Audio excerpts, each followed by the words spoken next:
Miracles are seen in light. Miracles are seen in light.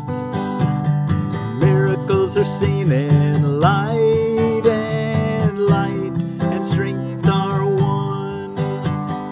Miracles are seen in light, and light and strength are one.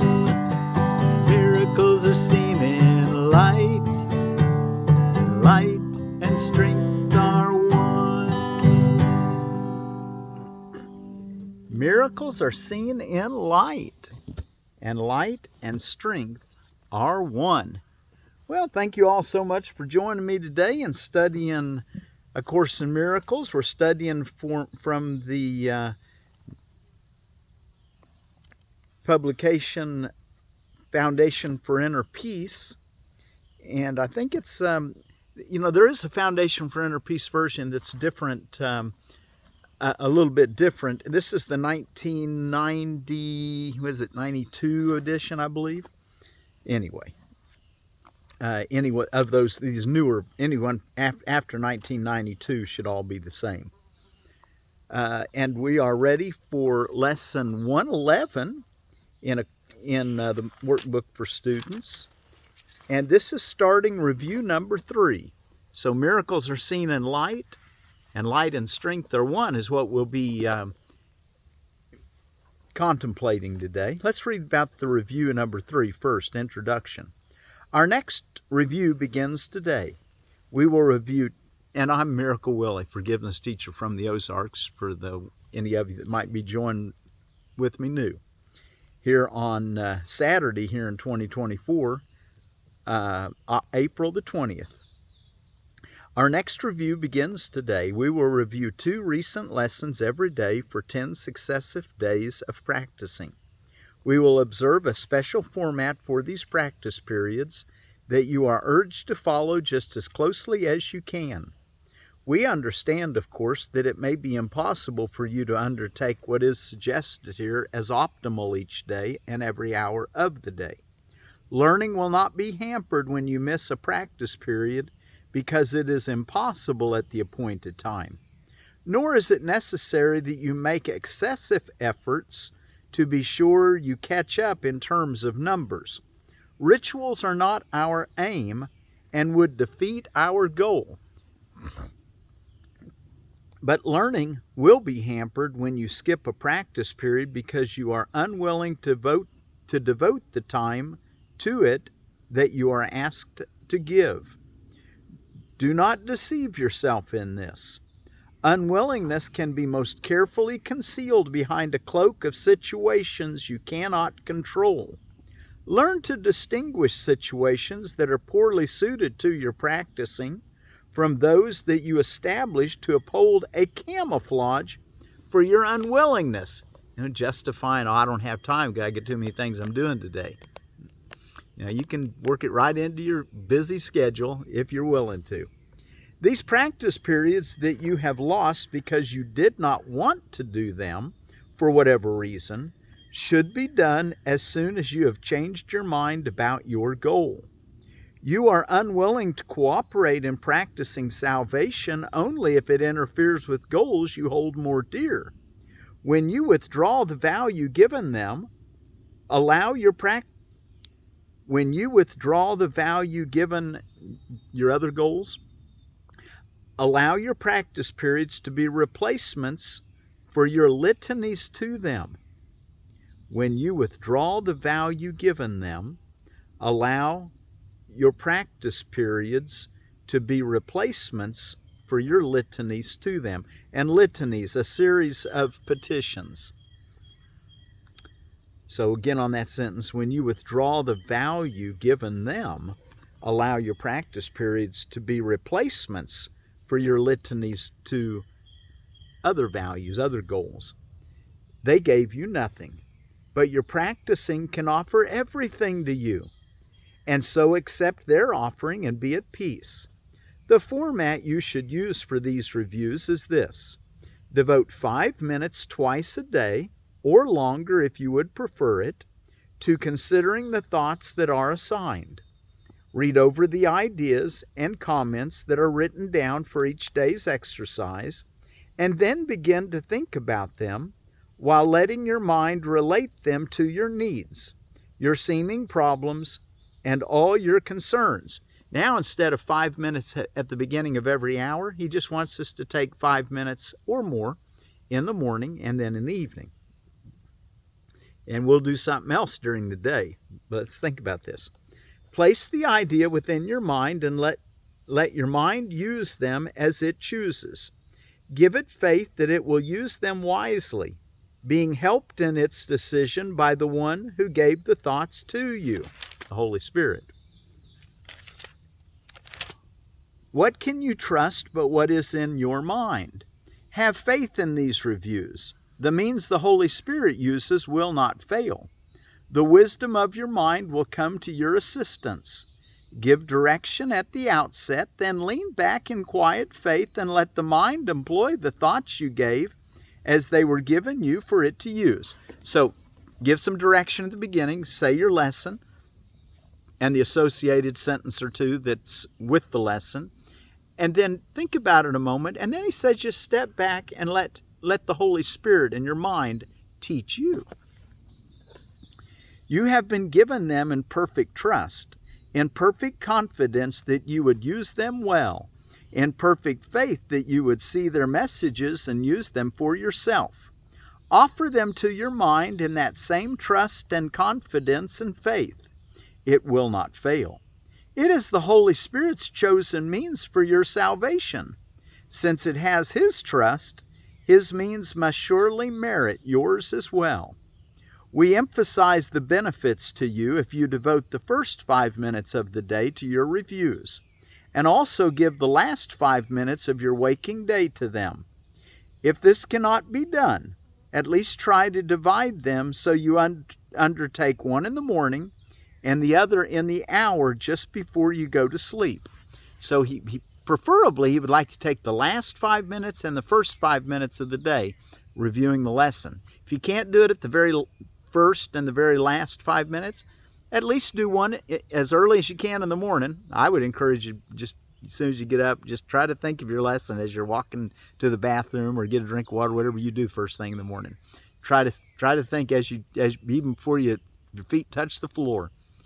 Well, now what's my lesson for today? Maybe have it close to you so you can read it if you don't remember it. But let that be kind of working with you. And then take your 5 minutes as soon as you can, or longer, he said. And then at night, do the same. The exercises to be done throughout the day are equally important and perhaps of even greater value. You have been inclined to practice only at appointed times and then go on your way to other things without applying what you learned to them. As a result, you have gained little reinforcement and have not given your learning a fair chance to prove how great are its potential gifts to you. Here is another chance to use it well. In these reviews, we stress the need to let your learning not lie idly by between your longer practice periods. Attempt to give your daily 2 ideas a brief but serious review each hour. Use one on the hour and the other one a half an hour later. You need not give more than just a moment to each one. Repeat it and allow your mind to rest a little time in silence and in peace. Then turn to other things, but try to keep the thought with you and let it serve to help you keep your peace throughout the day as well. If you are shaken, think of it again. These practice periods are planned to help you form the habit of applying what you learn each day to everything you do. Do not repeat the thought and lay it down. Its usefulness is limitless to you. These ideas we're going to be practicing, they're limitless to us in their usefulness. And it is meant to serve you in all ways, all times and places, and whenever you need help of any kind. Try then to take it with you in the busyness of the day and make it holy, worthy of God's Son, acceptable to God and to yourself. Each day's review assignment will conclude with a restatement of the thought to use each hour and the one to be applied on each half hour as well. Forget them not.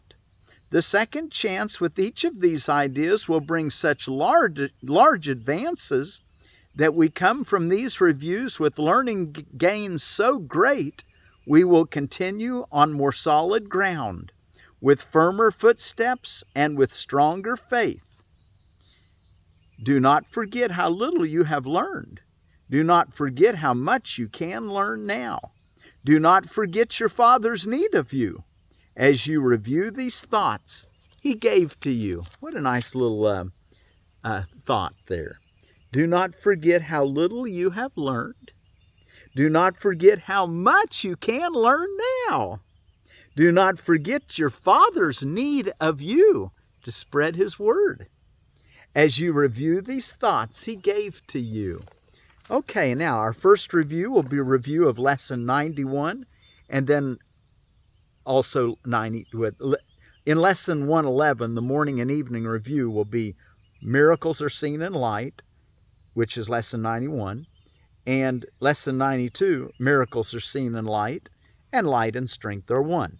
And the sentence or two under Miracles Are Seen in Light says, I cannot see in darkness. Let the light of holiness and truth light up my mind, and let me see the innocence within. And if it was at the top of the hour, then you would close your eyes for a moment. And he says just for a moment, a few seconds. If you can spend longer, well, then by all means do so. But he's saying just spend a moment and let the idea settle in, and then take it with you. Try to remember it for the next half hour as you're doing your businesses of the day. And then on the half hour, miracles are seen in light, and light and strength are one. I see through strength the gift of God to me. My weakness is the darkness His gift dispels, by giving me His strength to take its place. Miracles are seen in light, and light and strength are one. Then he says, on the hour, say miracles are seen on light. Miracles are seen in light.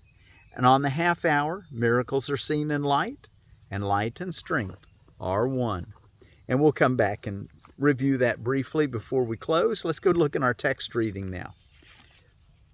We're in chapter 13, the guiltless world, ready for Roman numeral 4, the function of time.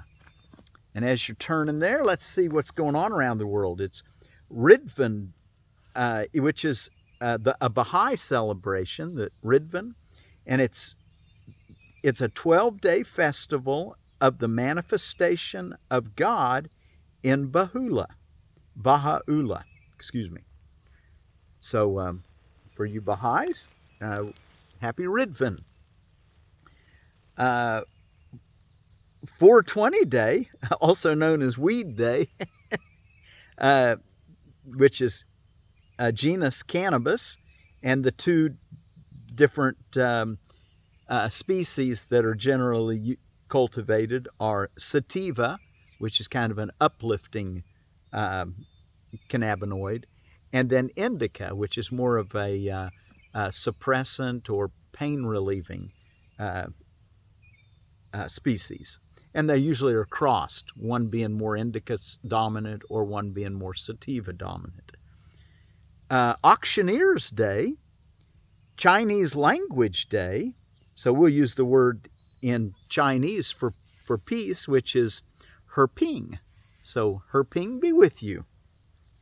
I'm finding most of these on holidays and observances. I'll put the link in the description below. Healthy Kids Day, Husband Appreciation Day, International Cli-Fi Day, International Raw Milk Cheese Appreciation Day. And if you're going to have raw milk in these days, with you pretty much have to have your own goat or cow, unfortunately. But that's just the way that things are currently. Lima Bean Respect Day, Lima Bean Respect Day. The Phaseolus lunatus is the lima bean. Look-alike Day, Volunteer Recognition Day, and World Circus Day. And then in our edible landscaping, we're going on to an Asian pear. The Asian pears, this first one is the Daisui Li Asian pear. Daisui Li is a high-yielding Asian pear bearing very large, up to a pound, to medium-sized fruit, ripening after Bartlett and Shinko. Flesh is white, crispy, and juicy. Can be stored for 6 months at 32 degrees Fahrenheit. Makes an excellent dried pear, spreading in shape with ornamental value, fire blight resistant, a cross between Japanese pear Kekusui and Chinese pear Tsi Li. Needs another Asian pear for pollination. Zones 4 through 8. Thank you, Edible Landscaping, for that information. And then Permaculture for Beginners by Carrie Mitchell. We're in Chapter 7, Using Mulch. And yesterday we talked about cutting down the weeds and brush and letting them lay. Once that's done, step 2 is to, once the weeds and brush are laying on the ground, water thoroughly. This will benefit the microbiome of the soil and get the decomposition started, since subsequent layers of mulch will make it more difficult for water to reach the ground. Because you're going to be, in this particular method, we'll be putting quite a bit over that to build your soil. And you won't have to do any tilling either. It's kind of a nice process. Okay, miracles are seen in light, and miracles are seen in light, and light and strength are one, are our 2 reviews for today. The function of time, Chapter 13, Section 4. And now the reason why you are afraid of this course should be apparent. For this is a course on love, because it is about you. You have been told that your function in this world is healing, and your function in heaven is creating. The ego teaches that your function on earth is destruction, and you have no function at all in heaven. It would thus destroy you here and bury you here, leaving you no inheritance except the dust out of which it thinks you were made. As long as it is reasonably satisfied with you, as its reasoning goes, it offers you oblivion. When it becomes overtly savage, it offers you hell. 2. Yet neither oblivion nor hell is as unacceptable to you as heaven. Your definition of heaven is hell and oblivion, and the real heaven is the greatest threat you think you could experience. For hell and oblivion are ideas that you made up, and you are bent on demonstrating their reality to establish yours.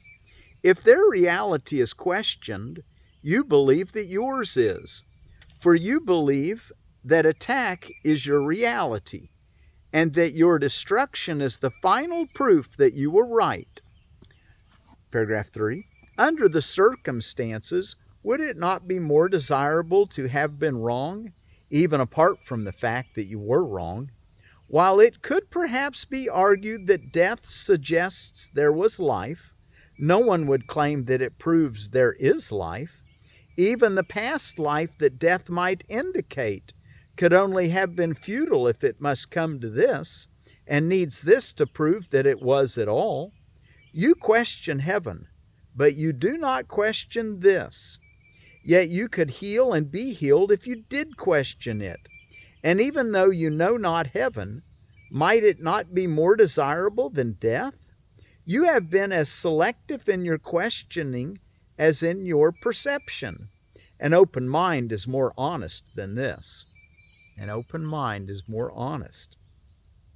Paragraph 4. The ego has a strange notion of time, and it is with this notion that your questioning might well begin. The ego invests heavily in the past, and in the end believes that the past is the only aspect of time that is meaningful. Remember that its emphasis on guilt enables it to ensure its continuity by making the future like the past and thus avoiding the present. By the notion of paying for the past in the future, the past becomes the determiner of the future. making them continuous without an intervening present. For the ego regards the present only as a brief transition to the future, in which it brings the past to the future by interpreting the present in past terms. 5. Now has no meaning to the ego. The present merely reminds it of past hurts, and it reacts to the present as if it were the past. The ego cannot tolerate release from the past, and although the past is over, the ego tries to preserve its image by responding as if it were present.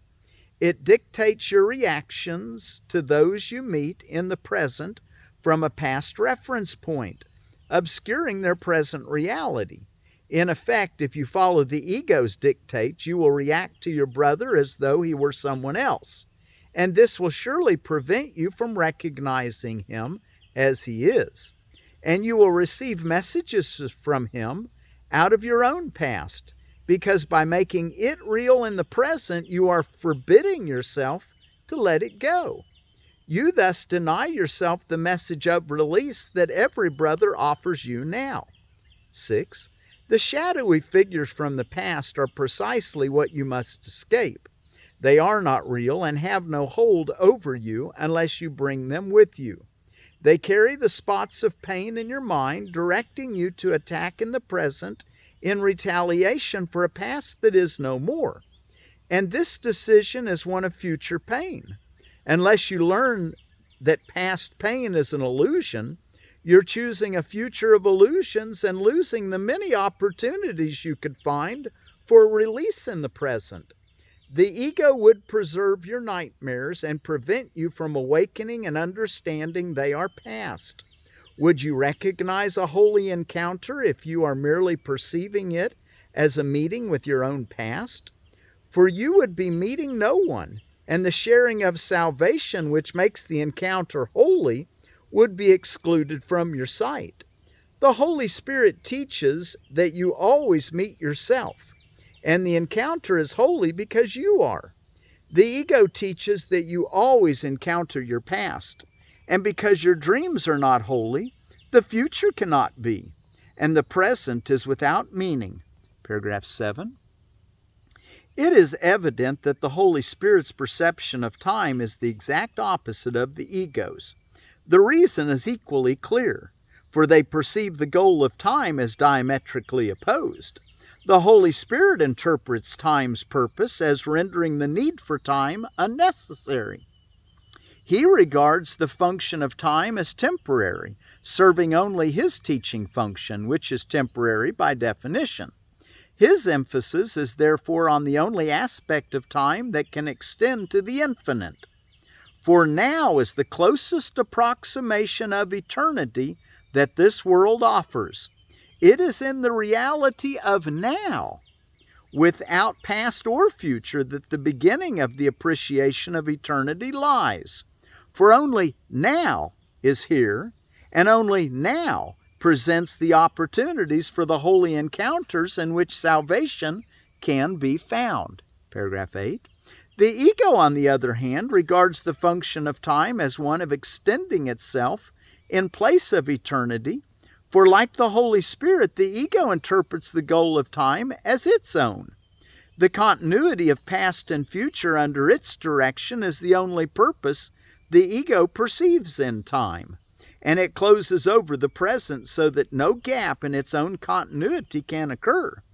Its continuity, then, would keep you in time, while the Holy Spirit would release you from it. It is his interpretation of the means of salvation that you must learn to accept, if you would share his goal of salvation for you. And the last paragraph, 9, that'll finish this section. You too will interpret the function of time as you interpret yours.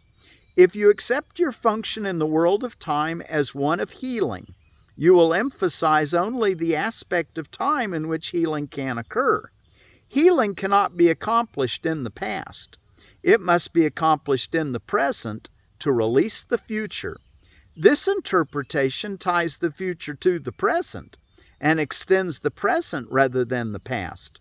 But if you interpret your function as destruction, You will lose sight of the present and hold on to the past to ensure a destructive future. And time will be as you interpret it, for of itself it is nothing. Wow. Okay, a lot in there, and you may have to go back and read that a time or two more to really bring it into focus. We don't have time to talk about it today. But in our review, you understand what to do. We're going to take 5 minutes in the morning, 5 minutes in the evening, and contemplate both the ideas. And then throughout the day, at the top of the hour, you're going to say today, miracles are seen in light. As a matter of fact, let's just read the whole section. Miracles are seen in light. And then you'd say, I cannot see in darkness. Let the light of holiness and truth light up my mind, and let me see the innocence within. And then on the half hour, you'll say, miracles are seen in light, and light and strength are one. And if you have time, go ahead and read the little sentence or two in clarification of it. I see through strength the gift of God to me. My weakness is the dark His gift dispels by giving me His strength to take its place. And I would encourage you to write it all on a card today and have it in your pocket ready to pull out on the hour and on the half hour. But at least remember to say miracles are seen in light at the top of the hour, and at the bottom of the hour say miracles are seen in light, and light and strength are one. Okay, well, let's close with our song, and we'll remember our little encouragement that he tells us at the end of the review in our little song right now.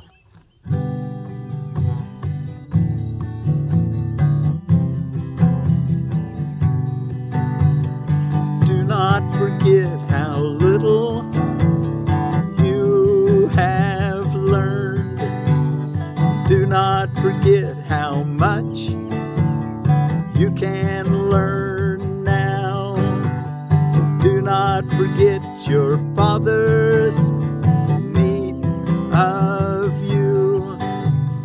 Do not, as you review these thoughts He gave to you, do not forget your Father's need of you.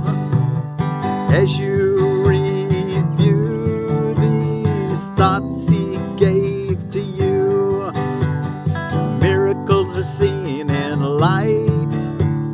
Miracles are seen in light. Miracles are seen in light, and light and strength are one. So at the top of the hour say, miracles are seen in light. Miracles are seen in light. And at the bottom of the hour say, miracles are seen in light, and light and strength are one. Miracles are seen in light, and light and strength are one. Do not forget how little you have learned. Do not forget how much you can learn, how much you can learn now. Do not forget your Father's need, your Father's need of you. As you review these thoughts He gave, these thoughts He gave to you, miracles are seen in light. Oh, miracles are seen in light. Miracles are seen in light, and light and strength are one. Miracles are seen in light, and light and strength are one. Until tomorrow, tell yourself often, miracles are seen in light, and light and strength are one. Hépíng.